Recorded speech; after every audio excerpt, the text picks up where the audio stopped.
Welcome to Spring 2015 weather training for air traffic controllers. This year's subject is, again, thunderstorms. And the topics we'll explore in this presentation include a review of thunderstorm characteristics, some new thunderstorm guidance, some weather radar concerns, and then we'll discuss at the very end the new online weather briefing. First, a review of thunderstorm characteristics. As you will recall, there are three ingredients needed to produce a thunderstorm: water vapor, the presence of unstable air, and a source of lift, either a front or maybe just some heating from the sun. And there are three stages of a thunderstorm. The first stage is the cumulus stage, where you initially get the updrafts. No precipitation has developed yet, but you are getting the formation of the cumulus cloud, and it is rising rapidly through the atmosphere. There's also the mature stage, where you've got strong updrafts and downdrafts. You have the development of the ice crystal anvil at the top, and a rain shaft appears at the bottom. And then there's the dissipating stage, that is mainly consisting of downdrafts and just maybe some lingering showers. And the system is weakening. There's no support for continued lift of the cloud or development of more clouds. It's important to remember that the ingredients and conditions that produce thunderstorms can change rapidly. Storms can go through all three stages in as little as 30 minutes or last for hours. And so it's important to understand what process is at work to forecast how long any particular storm will last. And there's a peculiar case that we have here in the Midwest that we see frequently. And one interesting fact is that the frequency of thunderstorms that occur at night is actually higher than during the daytime for many Great Plains airports, such as Omaha and Kansas City. And why is that? We experience frequent nocturnal type thunderstorms here in the Midwest. These correspond to the strengthening of the low-level jet in the evening over the Great Plains. After sundown, the winds increase rapidly from 1,000 feet to 5,000 feet above the ground and above what we call the nighttime inversion. You get this inversion that it forms at the surface when you've got really cold air that develops overnight. And with a low pressure to the over the Rockies and high pressure in the east, this can actually increase the moist flow from the Gulf of Mexico over the plains. This can result in increasing instability and the development of nocturnal thunderstorms over the plains. Mostly these start to the west of Minneapolis over the Dakotas, Nebraska, or Kansas. And sometimes they will develop into something we call an MCS, or a mesoscale convective system. This is a large broken area of multiple cells covering hundreds of miles. What happens, though, as the sun comes up in the morning, this weakens the jet stream. The whole process is upset. It slows the moisture transport, and eventually the thunderstorms weaken.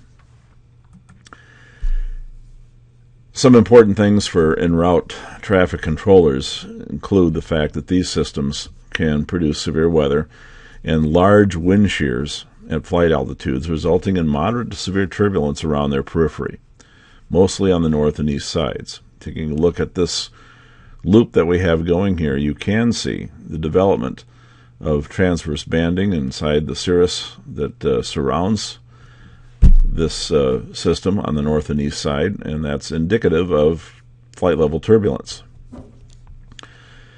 And normally these systems do weaken rapidly after sunrise, but as you will note in the latter part of this loop, towards the afternoon in Zulu time, we start getting some development of more thunderstorms later in the day, right in here. That's because it's a clue that you've got sufficient instability that with a little heat later in the day, we could get more thunderstorm activity. So let's just review the different types of thunderstorms. The first type we'd like you to remember is the single cell type, which is simply a single main updraft that is quickly replaced by a downdraft when the precipitation begins. And these are very short-lived type storms. They only last for about 30 minutes. The majority of them are sun-driven. They're the kind of storms you see develop late in the afternoon and then dissipate in the early evening. They are easily avoided by pilots unless you get some single cell development at night or when they're embedded in other clouds. These are sometimes referred to as pulse, popcorn, or air mass thunderstorms in the absence of strong fronts, and they're most frequent during the late summer and late afternoon and early evening in the Minneapolis region. These are very difficult thunderstorms to forecast. The precise locations where they occur are hard to predict. The second type is the multi-cell type, and these types of thunderstorms usually occur along some type of front or outflow boundary, and they can last for hours because the lifting mechanism is present both day and night. The individual cells mature and then are carried downstream by upper winds, and then along the lifting mechanism, like a front, new cells will form upwind and take from the previous cells and take their place. One thing this points out is that cell movement can be different than area or line movement. The cell moves forward, but the actual area of thunderstorms, where you've got the area lift, is shifting more slowly. So you can sometimes answer the question, how fast are those thunderstorms moving, in a couple of different ways. You can describe it as the individual cells, how fast they're going, in what direction, and also how fast the actual area is shifting eastward. Prime example of this is when you have training echoes, and that's where the lifting process is shifting very slowly or is practically stationary, and you get what we call training echoes. And each of the thunderstorms in this case are following the path of the preceding storm. The cells move, but the area actually doesn't move. And this can create large rainfall amounts over a short period, which can lead to flash flooding. And this also is very tough on air traffic management, particularly if these cells form over a major route or on an approach to an airport. There's also squall lines. That's where the lift is shifting rapidly. Thunderstorms may form in a line which can extend laterally for hundreds of miles. These lines can persist for hours and produce damaging winds and hail. And you get gust fronts, and straight line winds are common with these. These types of cells are most common in Minneapolis in the late spring and early summer. The third type is the supercell, and this is the main source of severe weather. You get extreme updraft speeds, 100-mile-an-hour type speeds within the cloud, and multi-cell clusters and lines may have supercells incorporated as part of their system as well.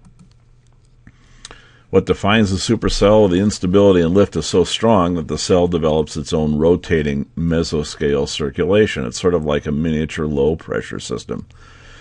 And the rotation of the storm might be visible. You get extreme wind shears, you get extensive turbulence, and the tops generally in these storms are very high, usually over 45,000 feet. So they're extremely hazardous. But speaking of thunderstorm hazards, it's important to note that the hazards we associate with thunderstorms can be found with any thunderstorm, not just the supercell variety. You can have hail. You can have low-level wind shear in the form of microbursts and gust fronts. You can get lightning, icing, and turbulence, even with the single-cell variety thunderstorms. Hail is associated with sustained updrafts in the front part of a thunderstorm. They're most frequently with multi-cell and supercell type storms. That's where you have the strongest updrafts. Hail can often be found aloft, but not at the surface. It can be encountered in clear air, several miles from the thunderstorm clouds, such as under the anvil tops. Hail can fall as fast as 100 miles an hour. And it's important for us to note here in the Minneapolis region that the states with the highest hail frequency or risk in the United States include the western and southern sections of our region. Low-level wind shear is simply abrupt changes in wind direction and speed, and these things this type of phenomenon can occur at any altitude, but it's most dangerous near the surface when you have very little reaction time. The definition of low-level wind shear is a change of wind speed of 10 knots or more per 100 feet in a layer more than 200 feet thick, which occurs within 2,000 feet of the surface. And severe low-level wind shear is where you have at least 15 knots and or an altitude loss of 500 feet per minute. Microbursts are the form of wind shear that is most commonly associated with thunderstorms, are downbursts that cover an area less than 2.5 miles along the side with peak winds as high as 170 miles per hour and can last 2 to 5 minutes. It's actually an area of diverging winds at or near the surface. It's the most important point to stress with microburst shears is that the strong wind shears associated with a microburst are often non-recoverable and can result in serious aircraft accidents. That's why we monitor these phenomena with very, very closely using ITWIS radar and TDWR. Gust fronts. Gust front is the leading edge of cool air that is rushing down and out from a thunderstorm, and the edge of a gust front is known as an outflow boundary. The abrupt wind shift can occur miles away from the parent cell. You can see this on radar. Here we have a couple of examples on Doppler radar where the gust front is occurring well, not extremely far away, but several miles away from the parent cell. It's an area of converging winds at or near the surface. The wind shears are usually less critical than they are in the microburst, but it is a zone of severe turbulence, and it can cause overshooting of the runway if encountered on approach. Lightning is a hazard. However, most lightning strikes do not cause damage to aircraft. The current is generally directed along the outside skin of the aircraft. Occasionally you do get damage, and any damage usually includes outside punctures, such as we see here in the pictures. It can damage electronics. It can also do damage to navigational equipment. Point is that airlines must inspect aircraft after a lightning strike, and this can cause flight delays with or without damage, which can run into a fairly sizable amount of money. Aircraft can also induce lightning strikes, and this is an important point to remember. The lack of observed lightning with high-topped echoes does not necessarily mean no lightning for a flight approaching a cell. Caution has to be observed when anytime you have high tops in the summertime, and aircraft can tip off lightning just by introducing metal into the cloud. Icing consists of abundant supercooled liquid water droplets, or what we call SLDs, above the freezing level, mostly between 0 and minus 15 degrees. These droplets freeze on impact with aircraft. The icing accumulation may be very rapid when you have SLDs, and we find these commonly in thunderstorms. You can also get icing from smaller droplets near the anvil or just below the anvil, and this can form rime or mixed rime and clear ice. The most important thing to remember here is that virtually any thunderstorm can contain severe icing somewhere within the cloud. And then there's turbulence. The strongest turbulence occurs within the cloud in a thunderstorm due to shear between the updrafts and downdrafts, but you can get severe turbulence above, near, or downwind of the thunderstorm cells. And here we've got an example of blow-off turbulence over the central U.S. due to a large thunderstorm complex. This thunderstorm complex is similar to the one we looked at with nocturnal thunderstorms earlier in this presentation. Here you've got tracks of aircraft going around the periphery of the thunderstorm on the north side, and they are reporting at least light to moderate turbulence, in some cases worse than that, moderate turbulence with the red dots. In general, pilots are told to avoid the inside of a cell, which is a no-brainer. Flying directly above thunderstorms, especially developing cells, the downwind area, And a typical rule of thumb for avoidance distance here is about 1 mile for every 1 knot of wind at flight level. So if you have a 60-knot wind blowing through the top of a thunderstorm, pilots generally will try to avoid that area by at least 60 nautical miles. That is the downwind area of the storm. On other sides, the area within 5 miles of a cell, sometimes a greater distance depending upon altitude and PIREPs. When you get to flight level 20,000 feet or above, frequently the minimum distance is considered to be 20 nautical miles. And now let's talk about a new product. We still have what we call the CCFP, or the Collaborative Convective Forecast product. It is now automated, and it is issued year-round. This started in the 1st of November.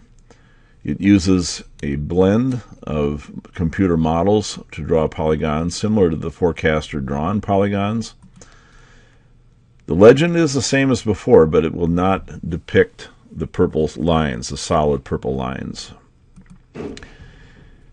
There is a 2, 4, and 6, and 8 hour forecast available on the website, on the aviation weather website. In TSD, you only see the 4, 6, and 8 hour forecasts. And these are issued every 2 hours at the bottom of the hour prior to SPT. It will be refined over time as models improve, verification is provided, and user feedback is received. The latest product that we're introducing that relate to thunderstorms is called a CAWS. And what is a CAWS? CAWS is short for Collaborative Aviation Weather Statement. It's a non-scheduled advisory for United States, continental United States airspace that began on the 3rd of March. It's event-driven with as much lead time as possible. It contains both a text discussion and a graphical picture of the impacted region. And this year, CAWS will be issued for thunderstorms only. But they are considering using the statement for other weather impacts in the future, impacts to aviation traffic. The CAWS and the CCFP together will be used by TFM to support the initiative's decision-making strategies. And this is what a CAWS looks like, at least the graphical portion. It will give you a solid blue outline if there is any current weather, and then a red dashed outline to show you where the weather is expected in the forecast and give you a time element. There is an accompanying text with the CAWS, and at the very header you see the air traffic centers that are affected, also the major terminals that are affected, and then below a brief summary of where the thunderstorms are expected, and then a discussion section that goes into more detail. How are these produced? It's a collaborative-based product. The collaboration is actually continuous. It's not at scheduled times like the CCFP. It's done on an as-need basis. And we participate, as a CWSU, we participate in the chat room, and we can ask for a CAWS to be issued if we expect traffic impact. And this is where we will have a two-way communication process with TMU and STMCs on each shift. We will need to know where the significant traffic is routed through the ZMP each day. Only authorized users are participating in this chat room. You have the Aviation Weather Center meteorologists, you have some airlines meteorologists, the NAM meteorologists in Washington, Center Weather Service units, which include us, and then others. Vendors usually will participate in the CAWS before issuance. The final product is written and drawn by the Aviation Weather Center, and they maintain 51% vote in the final CAWS product. So when are they issued? Well, we have confidence levels that are all basically high confidence levels that must be met before we issue a CAWS for thunderstorms. The thunderstorms are probable in this area, at least a 60% probability with high confidence, or they are expected with a greater than 80% probability. And these terms will be used in the discussion as probable, meaning 60 to 80% probability, or expected, meaning 80% probability. The goal is to issue CAWS as soon as possible to assist in decision making, and the ideal is to have a 4-hour lead time for thunderstorm activity.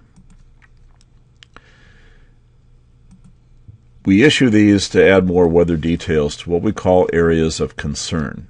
We're worried about onset of impact to these areas to assist planners with traffic management initiatives. When the impact is over, when it ceases. Also, maybe discuss details in the convection themselves, how things are going to evolve, how it will change over time. We could issue a CAWS if there's a disagreement with other guidance, if the CCFP is not forecasting the thunderstorms accurately, and this could affect traffic movement. They can also be issued just to enhance confidence in the forecast if we have current forecasts out there and they are expected to verify.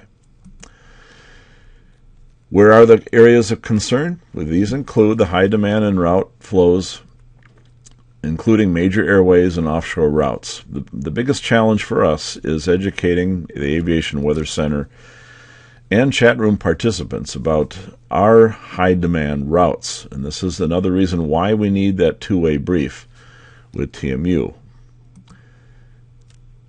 Continental U.S. airports, including Minneapolis, the core 29 airports and their terminal operations are part of the areas of concern. Critical airspace, near or adjacent to special use airspace, such as military, restricted, and warning areas. And then terminal and route areas do not fit the criteria above, but are expected to be materially impacted by special events, such as VIP movement or runway and equipment outages. These are the different types of CAWS. You can issue a CAWS for the first time, or to update previously issued CAWS. You can issue CAWS corrections, and then also we can issue a CAWS cancellation. How are these disseminated? These will be posted on the Aviation Weather Center website, which is simply the aviationweather.gov/CAWS. They will be distributed via the telecommunications gateway of the National Weather Service. These are not available yet in TSD. And when they are issued, the Command Center will issue an advisory. And this will signal everyone that this CAWS is available on the aviationweather.gov website for viewing. The Command Center planner will also reference active CAWS during the National Telcon. Here is the CAWS webpage. You can get both current and archived CAWS statements here. And it's important to remember that this is a test run. This is the first year for this product, and there will definitely be a learning curve in our production of the CAWS and also in use by customers, so we do expect some glitches. Hopefully we will also incorporate some improvements as we go along. And now let's return to discussion of thunderstorms and their observation. And there are some common issues with any weather radar. You certainly have ground clutter and what we call anomalous propagation. And these are dealt with in different ways depending upon the radar unit we are using. There's also a new problem, an increasing problem with wind farm interference. Now, the warp system that is used by controllers uses the National Weather Service NEXRAD radar network, and the NEXRAD eliminates the stationary ground clutter patterns. AP is still frequently an issue. That's where you get refraction of the radar beam due to temperature inversions. It increases frequently, as you see during the summer evenings as an inversion develops. The pattern and intensities in AP are typically random. They're not contoured like we see with thunderstorm or shower activity. And here's a picture of AP combined with the interference from wind farms. The thing about wind farms is that the spinning turbine blades inhibit the radar's ability to filter echoes. The radar algorithms actually respond to moving targets, so the false echoes can look like storms or severe weather on radar. They can be contoured like AP. Unlike AP. The turbines can also cause partial beam blockage and shadow effects if located within 18 kilometers of the radar. They are trying to create some mitigation techniques, but it may be impossible to eliminate all effects. What they've determined the best form of mitigation is simply to keep wind turbines out of the radar line of sight, and they do negotiate with the wind farm companies, developers, to keep them informed of where this may be a problem and encourage some mitigation that way. So for our use, it's important to know where the wind farms are located. And you can determine generally where the wind farms are by the fact that these echoes do not move. And so comparing them with surrounding echoes is a good idea. They're also often not seen in the absence of AP producing inversions if the wind farms, such as Minneapolis, are far enough away. But if you have AP, you may see wind farm echoes. Other NEXRAD sites in the Minneapolis region may be closer to wind farms and more vulnerable to interference. We can look at some examples of these. First of all, let's look and see where wind farms are located across the Minneapolis region. You can see that that there's a concentration of them over southern Minnesota and Iowa. So looking at some of the other NEXRAD sites in the region, Grand Forks, Aberdeen, Sioux Falls, Des Moines, and Milwaukee, you can see where the wind farms generally show up in a typical day where you've got some bending to the beam, and these things are looking like cell activity, but they're really not cells. They're simply interference from wind farms.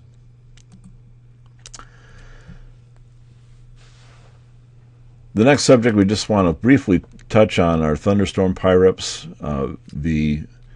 It's important to note that weather dissemination of significant pilot report information was identified as the number one of ATO's top 5 hazards of the most pressing air traffic safety risks. It's vital to pass on ride information. And just some tips to review for Thunderstorm PIREPs. Most importantly is what is an urgent PIREP. A low-level wind shear report, plus or minus 10 knots is urgent. A hail report is urgent. Any severe icing or moderate severe to extreme turbulence is also an urgent PIREP. Keep in mind that tops in a PIREP usually refer to cloud tops. They are not the same as radar tops. And we want to encourage you to keep them coming. They are used by us, used by customers. They're very important in the aviation system. Finally, a word about our online weather briefing.